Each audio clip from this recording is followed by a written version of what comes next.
আজকের এই ঈদ আমাদের প্রধানমন্ত্রী মহোদয়ের জন্য বাংলাদেশের ইতিহাসে প্রথম কোনো পুরুষ প্রধানমন্ত্রীর প্রথম ঈদ। আলহামদুলিল্লাহ, আমরা গর্বিত আমাদের প্রধানমন্ত্রী পুরুষ। আলহামদুলিল্লাহ বলেন, আমরা কি বলেন?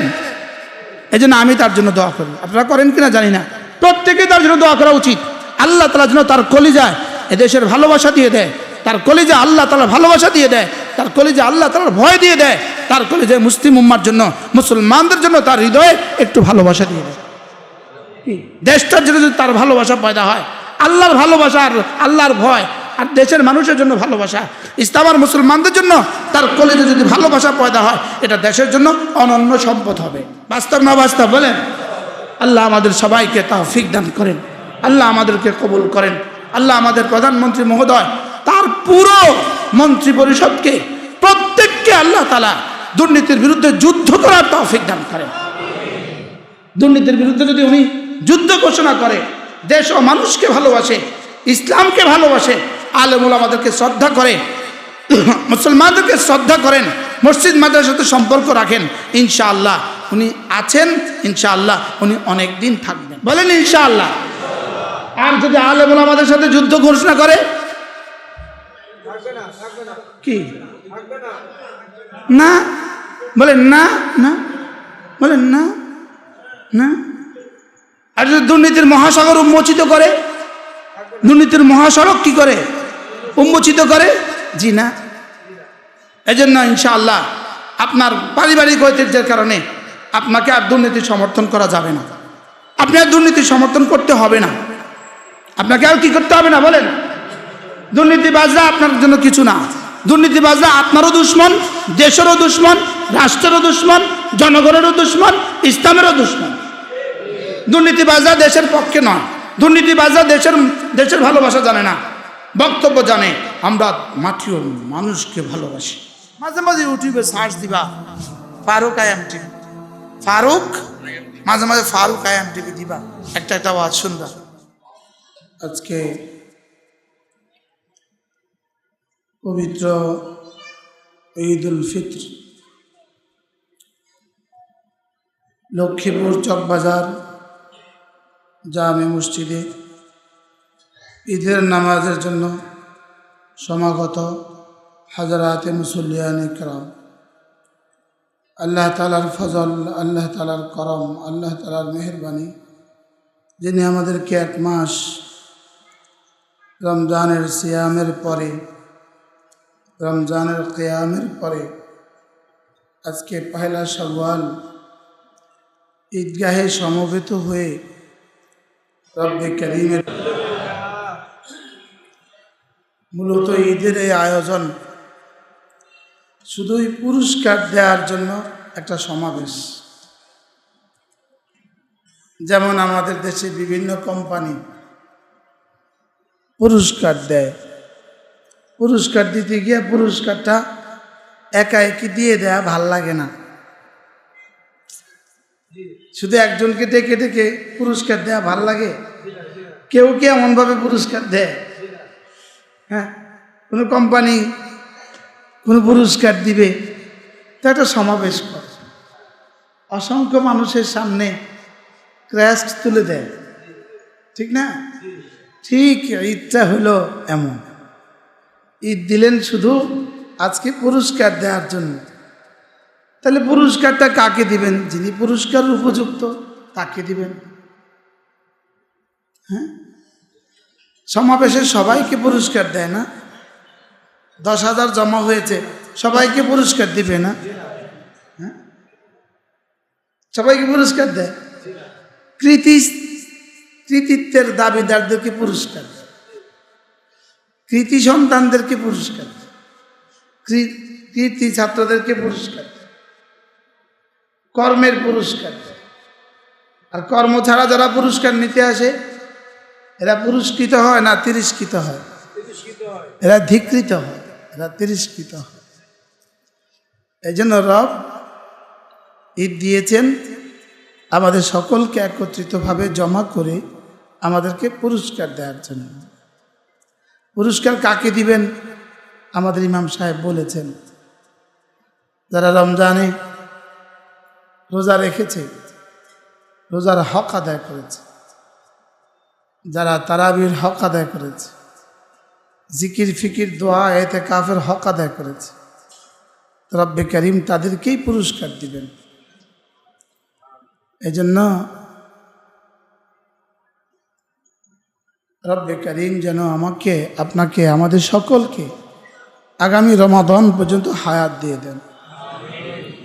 হযরত ওমর রাদিয়াল্লাহু তাআলা আনহু, ইনি ওমর, যিনি নিশ্চিত জানতেন যে রাসূল তাকে জান্নাতি বলেছেন, আর রাসূল যাকে জান্নাতি বলেন তিনি আবার জাহান্নামের কোনো সন্দেহ আছে? তো তিনি তো জানতেন ওমর ফিল জান্নাহ। তিনি ঈদের দিন হেঁচকি মেরে মেরে কাঁদছিলেন। সাহাবারা জিজ্ঞেস করলেন, ইয়া রাসূল, আমিরুল মুমিনিন, আজকে তো হাসির দিন, কান্নার দিন কেন? তিনি বললেন, হাসি তো তাদের জন্য যাদেরকে মাফ করা হয়েছে।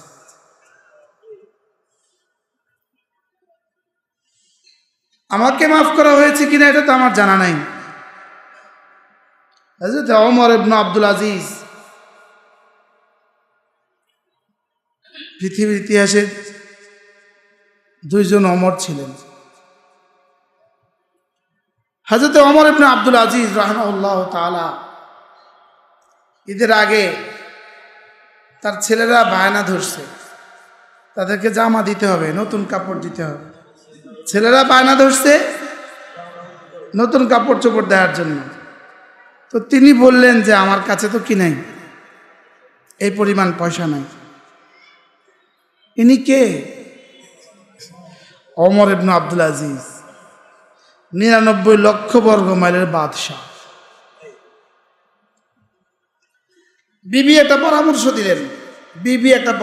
দিলেন, আপনি যদি খাজাঞ্চি থেকে অ্যাডভান্স 1 মাসের বেতন নিয়ে নেন, হুকুমতের কোষাধ্যক্ষ থেকে কি করেন, অ্যাডভান্স 1 মাসের বেতন নিয়ে নেন, ওটা দিয়ে হয়ে যাবে। আচ্ছা, বুদ্ধি তো ভালো। তো এবার বললেন, ক্যাশিয়ারকে ডাকলেন, আমাকে এক মাসের বেতন কি দাও, অ্যাডভান্স দাও। তো ক্যাশিয়ার গিয়ে একটা সাদা কাগজ নিয়ে আসলেন, আপনি 1 মাস বাঁচবেন, এটা আগে লিখিত দেন। তখন ক্যাশিয়ার কেমন ছিল আর বাদশা কেমন ছিল? কি ভাই, ক্যাশিয়ার কেমন, বাদশা কেমন? আমাকে 1 মাসের বেতন অ্যাডভান্স দেন, আর ক্যাশিয়ার জবাব দিল, আপনি আগামী 1 মাস বাঁচবেন, এটা লিখিত গ্যারান্টি দিয়ে দেন। বাহ, এটা তো পারবো না, আমিও দিতে পারবো না। বিবিকে বললেন, বিবি হলো না তো, ক্যাশিয়ার তো বেতন দেয় নাই। আচ্ছা, সবর করো। ঈদের দিন হয়ে গেল, নামাজের পরে সমস্ত আমির ওমারা, উজিরেরা, ছেলেরা বাদশার সাথে দেখা করতে আসলো। সবার দেখার পর্ব শেষ। এবার ছেলেরা 28 জন সন্তান ছিল তার। কতজন? 28 জন সন্তান ছিল। এই সকলে দেখা করতে আসছে, একে বাদে দিগার। তার বড় ছেলে বললেন, বাবা, আপনি আমাদেরকে কাপড় দেন নাই, এর অর্থ আপনি আমাদেরকে হাসরের ময়দানে লজ্জিত করেন নাই। আপনি আমাদেরকে হাসরের ময়দানে কি করেন নাই, লজ্জিত করেন নাই। কাপড় তো কিনা হয়, লেকিন বাবাই জানে এ টাকা কালেকশন কিভাবে হয়েছে। বাস্তব না বাস্তব বলেন? বিবির 3 পিস তো কিনা হয়েছে, লেকিন বিবি জানে না এটার কালেকশন কেমনে হয়েছে। উলাইকা আবাই ফাজিনা বিমিসলিহিম ইদা জামাআতনা ইয়া জারিহুল মাজামিউ। এরা ছিলেন আমাদের পূর্বপুরুষ, এদের ঈদ ছিল এমন। হযরত হাসানের ঈদ কেমন ছিল, হযরত হুসাইনের ঈদ কেমন ছিল, নবী তনয়া ফাতেমার ঈদ কেমন ছিল, যার চেয়ে দামি কোনো রমণী পৃথিবীর কোনো মা জন্ম দেয়নি, তার ঈদ কেমন ছিল। আমরা তো তাদের রোজাগুলো কেমন ছিল, আমার কাছে মুস্তাকিল এক কিতাব আছে, আরবি ভাষার এই কিতাব। আকাবেরদের রোজা কেমন ছিল? বলেন কি কিতাব? আকাবেরদের রোজা কেমন ছিল, মানে বড়দের রোজা কেমন ছিল, আমাদের রোজা কেমন, আমাদের রোজা কেমন এটার বলার অপেক্ষা রাখে না। আমাদের রোজা কেমন এটার বলার অপেক্ষা রাখে না। এখন বাকি দিনগুলো কেমনে কাটবে? ডক্টর রাগিব সারজানি তিনি লিখছেন, আমি আগেও বলছি আপনাদেরকে, তার একটা বই আমার বিবেককে নাড়া দিছে। বইটার নাম হলো এটাই হয়তো তোমার জীবনের শেষ রমাদান। আজকে যার জানাজা হচ্ছে, আমি মানদারির এদিকে এলান শুনতেছি একজনের জানাজা হইতেছে, একটি শোক সংবাদ। এটাই হয়তো আমার জীবনের শেষ রমাদান, লেকিন আমার তো জানা নাই। হয়তোবা আপনার বাড়ির পাশে কাপড়ের দোকানে আপনার কাপড়ের কাপড় চলে গেছে, লেকিন আপনার তো আর জানা নাই। আপনার তো প্ল্যান আরো 70 বছর। এই জন্য রোজার আয়াতের সাথে 3 নম্বর আয়াতটা, দোয়ার আয়াতটা, আরে কুতিবা আলাইকুমুস সিয়ামের পরেরটা এর আগেরটা,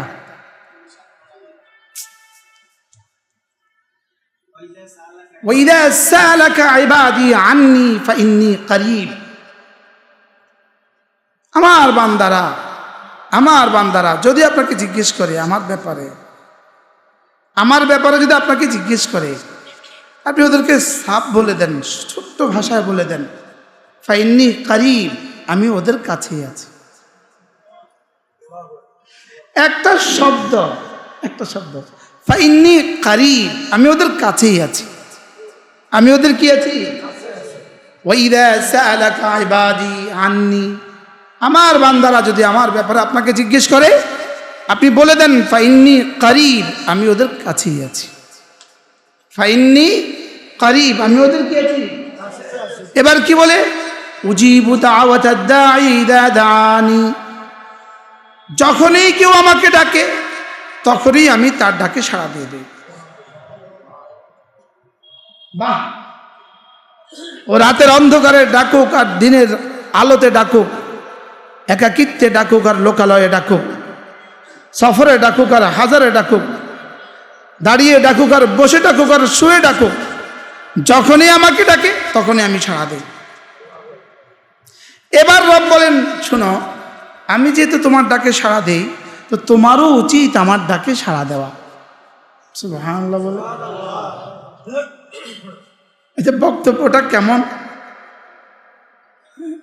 আমি তোমার কাছে আছি, যখনই তুমি আমাকে ডাকবা তখনই আমি সাড়া দিব।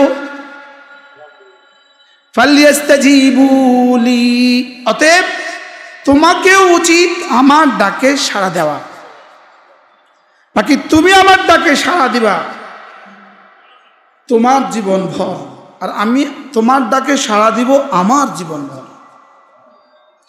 তুমি তো মওতের পরে আর আমার ডাকে সাড়া দিতে পারবা না, তো তুমি আমার ডাকে সাড়া দিবা কিভাবে? তুমি আমার ডাকে সাড়া দিতে হবে ফরায়েজ দিয়ে, ওয়াজিবাত দিয়ে, সুনান দিয়ে, মুস্তাহাব্বাত দিয়ে, নওয়াফিল দিয়ে। এই 5টা দিয়ে তুমি আমার ডাকে সাড়া দিতে হবে। বলেন কয়টা দিয়ে? বলেন এই 5টা দিয়ে তুমি আমার ডাকে সাড়া দিতে হবে। দিনের আর রাতের এমন কোনো মুহূর্ত নাই যেই মুহূর্তে আমার পক্ষ থেকে তোমার জন্য কোনো আহ্বান নাই। তুমি দোকানে, আমার পক্ষ থেকে আহ্বান আছে। তুমি রাস্তায়, এখানেও আমার পক্ষ থেকে কি আছে? আহ্বান আছে। তুমি ঘরে, এখানেও আমার পক্ষ থেকে আহ্বান আছে। আমার পক্ষ থেকে তোমার জন্য আহ্বান আছে তোমার মওত পর্যন্ত। এখানে কোনো ছুটি নাই। রাস্তায় বের হয়েছ তো ভিন নারী থেকে চোখ নিচু করো, এটা আমার পক্ষ থেকে আহ্বান। সুবহানাল্লাহ বলেন। দোকানে গেছো তো ভিন নারী থেকে চোখ নিচু করো, এটা আমার পক্ষ থেকে আহ্বান। দোকানে ঢুকছো তো এখানে মিথ্যে কথা বলা যাবে না, এটা আমার পক্ষ থেকে আহ্বান। এটা আমার পক্ষ থেকে কি? আহ্বান। সমস্ত বিধি বিধানগুলো এই প্রত্যেকটা আমার পক্ষ থেকে আহ্বান।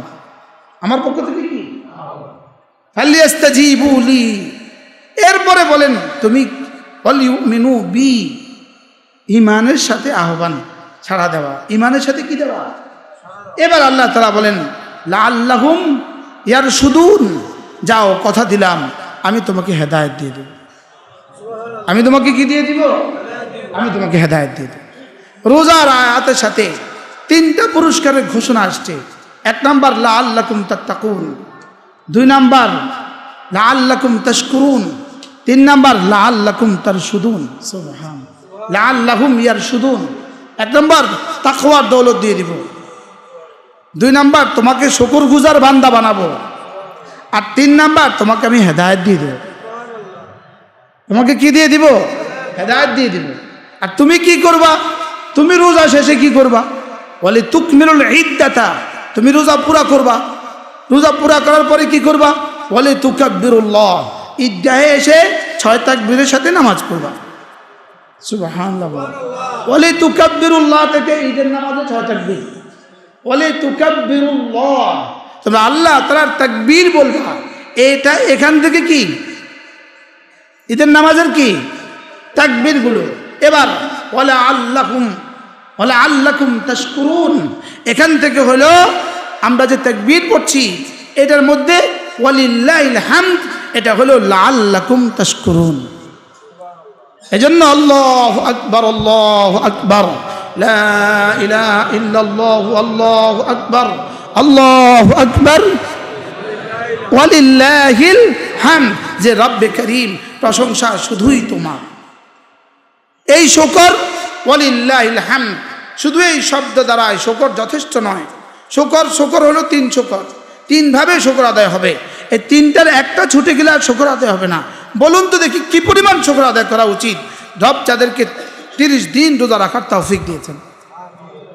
কি হয়, আমরা মক্কা শরীফে ছিলাম তো প্রতিদিন 5 ওয়াক্ত নামাজে 2-4টা জানাজা পড়ছি না? প্রতি নামাজ এমন কোনো নামাজ ছিল যে নামাজে জানাজা ছিল না?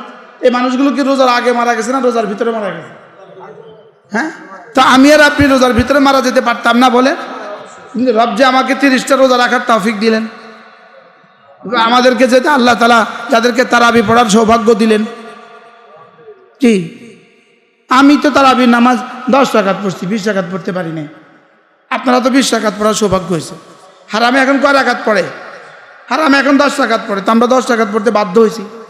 10 রাকাতের পরে বিতির পড়ে ফেলছি।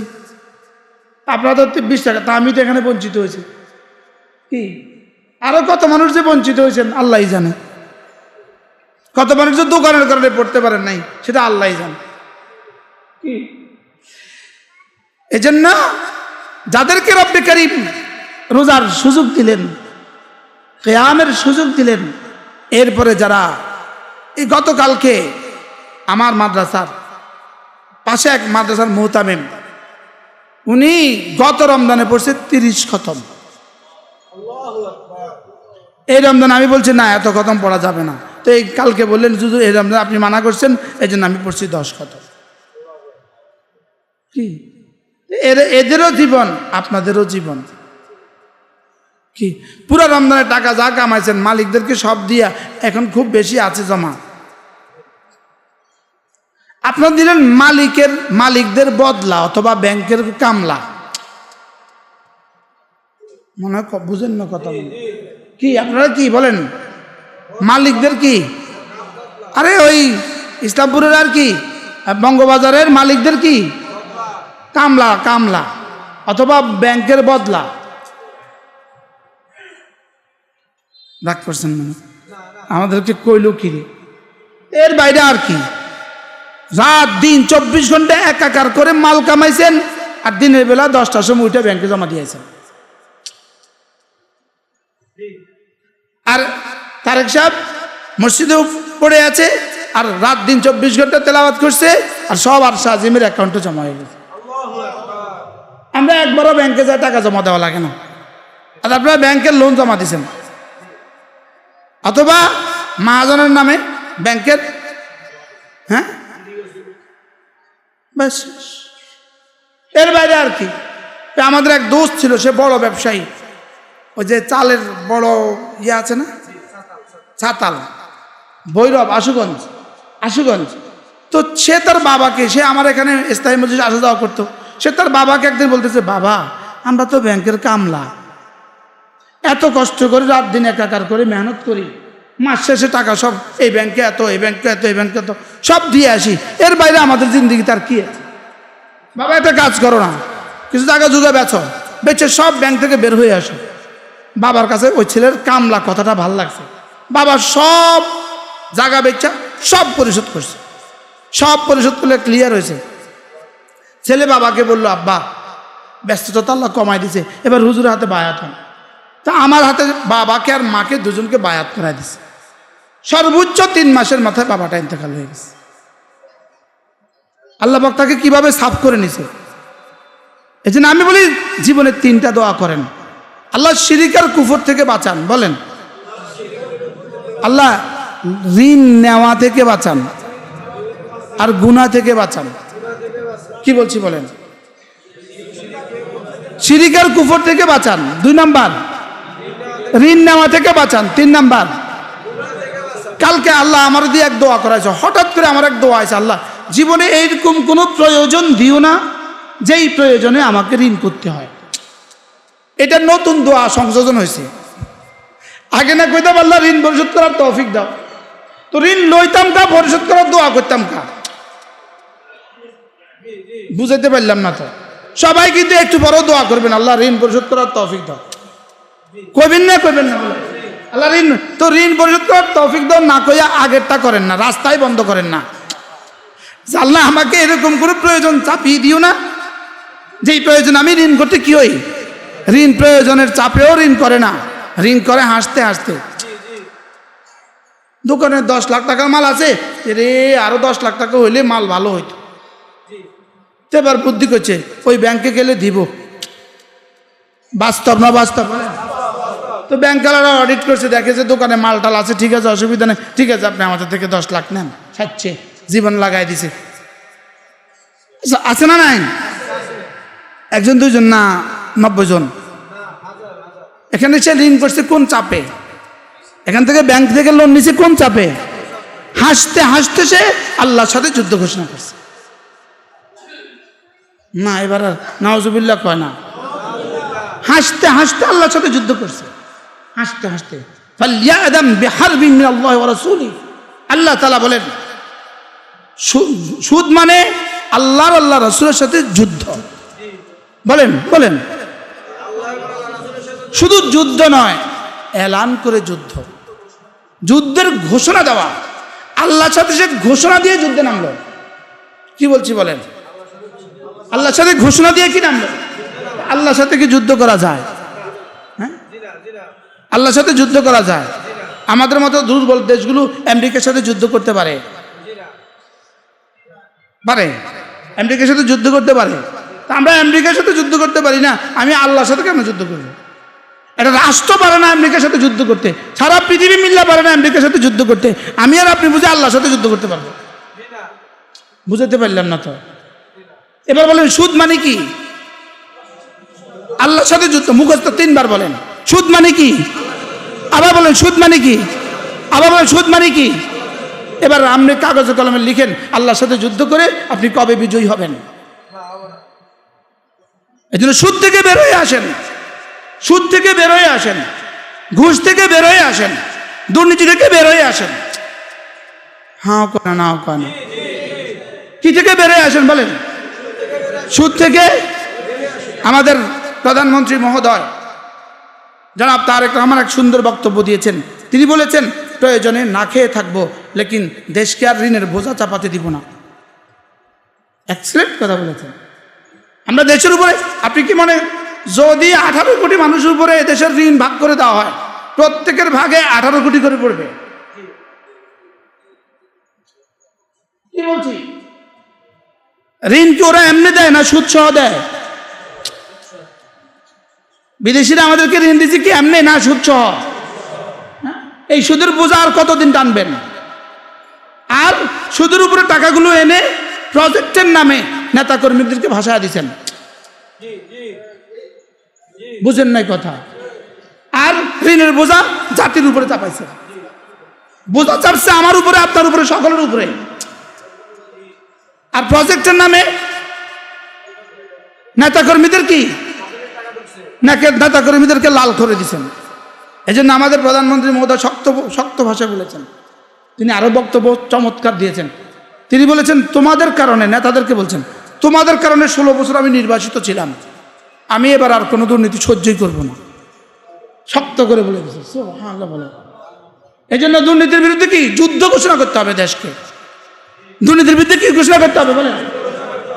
দুর্নীতির বিরুদ্ধে যুদ্ধ ঘোষণা করতে হবে, যদি এই দেশটাকে সুন্দর রাখতে হয়, যদি আগামী 5 বছর পরে আপনি আবার নির্বাচিত হইতে হয়। ঠিকও কন না, হাও কন। কি বলছি বলেন? বলেন কি বলছি? দুর্নীতির বিরুদ্ধে কি করতে হবে বলেন? এদেশের সমস্যাই শুধু দুর্নীতি, এদেশের সমস্যাই শুধু কি? এদেশের সমস্যাই শুধু দুর্নীতি, এদেশের সমস্যাই শুধু দুর্নীতি। সবচেয়ে বড় সমস্যা কি? দুর্নীতি। এটার বিরুদ্ধে যদি যুদ্ধ ঘোষণা করে আগামী 5 বছর পরে, আমরা বলবো ইনশাআল্লাহ। কারণ আজকের এই ঈদ আমাদের প্রধানমন্ত্রী মহোদয়ের জন্য বাংলাদেশের ইতিহাসে প্রথম কোনো পুরুষ প্রধানমন্ত্রীর প্রথম ঈদ। আলহামদুলিল্লাহ, আমরা গর্বিত আমাদের প্রধানমন্ত্রী পুরুষ। আলহামদুলিল্লাহ বলেন। আমরা কি বলেন? এই জন্য আমি তার জন্য দোয়া করি। আপনারা করেন কিনা জানি না, প্রত্যেকে তার জন্য দোয়া করা উচিত। আল্লাহ তাআলা যেন তার কলিজায় এদেশের ভালোবাসা দিয়ে দেয়, তার কলিজা আল্লাহ তাআলা ভালোবাসা দিয়ে দেয়, তার কলিজা আল্লাহ তাআলার ভয় দিয়ে দেয়, তার কলিজায় মুসলিম উম্মার জন্য, মুসলমানদের জন্য তার হৃদয়ে একটু ভালোবাসা দিয়ে দেয়। দেশটার জন্য যদি তার ভালোবাসা পয়দা হয়, আল্লাহর ভালোবাসা আর আল্লাহর ভয় আর দেশের মানুষের জন্য ভালোবাসা, ইসলাম আর মুসলমানদের জন্য তার কলিজায় যদি ভালোবাসা পয়দা হয়, এটা দেশের জন্য অনন্য সম্পদ হবে। বাস্তব না বাস্তব বলেন? আল্লাহ আমাদের সবাইকে তৌফিক দান করেন, আল্লাহ আমাদেরকে কবুল করেন। আল্লাহ আমাদের প্রধানমন্ত্রী মহোদয়, তার পুরো মন্ত্রী পরিষদকে, প্রত্যেককে আল্লাহ তাআলা দুর্নীতির বিরুদ্ধে যুদ্ধ করার তৌফিক দান করেন। দুর্নীতির বিরুদ্ধে যদি উনি যুদ্ধ ঘোষণা করে, দেশ ও মানুষকে ভালোবাসে, ইসলামকে ভালোবাসে, আলেম ওলামাদেরকে শ্রদ্ধা করে, মুসলমানদেরকে শ্রদ্ধা করেন, মসজিদ মাদ্রাসার সাথে সম্পর্ক রাখেন, ইনশাআল্লাহ উনি আছেন, ইনশাআল্লাহ উনি অনেক দিন থাকবেন। বলেন ইনশাআল্লাহ। আর যদি আলেম ওলামাদের সাথে যুদ্ধ ঘোষণা করে, কি না বলেন? না না বলেন? না না। আর যদি দুর্নীতির মহাসাগর উন্মোচিত করে, দুর্নীতির মহাসড়ক কি করে উন্মোচিত করে? জি না। এজন্য ইনশাআল্লাহ আপনার পারিবারিক ঐতিহ্যের কারণে আপনাকে আর দুর্নীতি সমর্থন করা যাবে না, আপনি আর দুর্নীতি সমর্থন করতে হবে না, আপনাকে আর কি করতে হবে না বলেন? দুর্নীতিবাজরা আপনার জন্য কিছু না। দুর্নীতিবাজরা আপনারও দুশ্মন, দেশেরও দুশ্মন, রাষ্ট্রেরও দুশ্মন, জনগণেরও দুশ্মন, ইসলামেরও দুশ্মন। দুর্নীতিবাজরা দেশের পক্ষে নয়, দুর্নীতিবাজরা দেশের ভালোবাসা জানে না, বক্তব্য জানে আমরা মাটির মানুষকে ভালোবাসি। বুঝলেন না? আমরা কি ভালোবাসি? মাটিও মানুষকে ভালোবাসি। দুর্নীতিবাজরা রক্তচোষা। মশাকে পৃথিবীর কোনো মানুষ পছন্দ করে না। মশাকে কেউ পছন্দ করে? মশাকে কেন পছন্দ করে না? মশা কি বলেন? এই যে দুর্নীতিবাজদেরকে কোনো মানুষ পছন্দ করে কেন? রক্তচোষা। এই জন্য মশাকে যেভাবে মারে, দুর্নীতিবাজদেরকে 5ই আগস্টে এভাবে মারছে। কি লিগা? ওই যে আমগো দেশে ছোটবেলায় একটা প্রাণী দেখতাম আমরা, এটা কাকলিশ বলে না? এটা মানুষকে দেখলে এদিকে চোয়াল অংশ লাল করে ফেলে, তো ছেলেরা কি বলতো? এটা রক্ত খা। কার আসলে এটা আমার রক্ত খাইছে, এটা রক্ত খায় না, এটা শুধু এটা লাল করছে, এর লেগে এটার বাচ্চারা খালি মারে, এটা দেখলেই মারে। কি লিগা? রক্ত চোষে না, এটা রক্ত চোষে না, না এটা রক্ত চোষে না, মশা রক্ত চোষে। আর বাথরুমে গেলে মশা রক্ত চুষলে আপনি কি করেন? কেন? তুই আমার রক্ত খাইলি, আচ্ছা ওরা মারলে কি রক্ত এটা আর বাইরে, লেকিন না, তারপরও মারতে হবে। আল্লাহ আমাদের সবাইকে এ দেশকে সুন্দর করার তৌফিক দেন। এই জন্য আমরা আজকের এই পবিত্র ঈদের দিনে আমরা আমাদের প্রধানমন্ত্রী মহোদয়ের কাছে, আমরা আমাদের মন্ত্রী পরিষদের কাছে আমরা আশা করব আপনারা আজকে ঈদের দিনে জাতিকে এক পয়গাম শুনান যে দুর্নীতির বিরুদ্ধে আমরা যুদ্ধ ঘোষণা করলাম। এই দাবিটা কেমন হবে ঈদের দিনে? সুন্দর হবে না? হবে না বলে? হ্যাঁ বলে হুজুর আমাদের দাবি যদি আমাদের এখানেই থেকে যায়, দাবি করার দায়িত্ব আমাদের, পুরা করার দায়িত্ব তাদের, তৌফিক দেওয়ার দায়িত্ব আল্লাহ। আমরা দাবি করতে কোনো অসুবিধা আছে? এটাই আমাদের প্রাণের দাবি। তিনি তার মন্ত্রী পরিষদকে বলবেন, তিনি তার সাংসদদেরকে বলবেন, তিনি তার নেতাদেরকে বলবেন, তিনি তার কি বলে তৃণমূল থেকে শুরু করে তার কেন্দ্রীয় লিডার পর্যন্ত সকলকে বলবেন, না আমরা আগামী 5 বছর দুর্নীতিমুক্ত বাংলাদেশ গড়ব। কেমন হবে ইনশাআল্লাহ? আল্লাহ আমাদের সকলকে তৌফিক দান করেন। আল্লাহ তাআলা একটা দোয়া করে, দেখেন না, সকলেই দোয়া করুন সুখী সমৃদ্ধ এক বাংলাদেশ গড়ব। বললে কি বলে না? শুধুই শব্দ, শুধুই 2-4টা কি শব্দ, শুধুই 2-4টা শব্দ। দেখেন না মোবাইলে মেসেজ আসতেছে, আজকের ঈদ বই নিয়ে আসুক আপনাদের জীবনে সুখ, কল্যাণ, সমৃদ্ধি। এগুলো কি কি এমনি কি? এগুলো শুধুই কি নিচক কতগুলো শব্দ। নিচক শব্দের মার প্যাচে যেন আমরা আটকে না থাকি, বলকে এক সিদ্ধান্ত নেন। যদি আপনি এই সিদ্ধান্ত শোনাতে পারেন, 18 কোটি মানুষ সেজদায় অবনত হয়ে আপনার স্থায়িত্বের জন্য, আপনার নেক জীবনের জন্য দোয়া করবে। আমরা শুধু এটাই চাই। আমাদের প্রাপ্তি কি? আমাদের প্রাপ্তি এটা। আর এটা যেহেতু আমাদের এই সংসদের পরে আমাদের প্রথম ঈদের নামাজ, এজন্য আমরা আপনাদের কাছে কি করলাম? এই প্রত্যাশাই করলাম, এই আশাই করলাম যে আমরা একটা দুর্নীতিমুক্ত বাংলাদেশ চাই। ইসলাম আর মুসলমানদের বিরুদ্ধে কিছু করা যাবে না, আর দেশ ও জাতির বিরুদ্ধে কিছু করা যাবে না।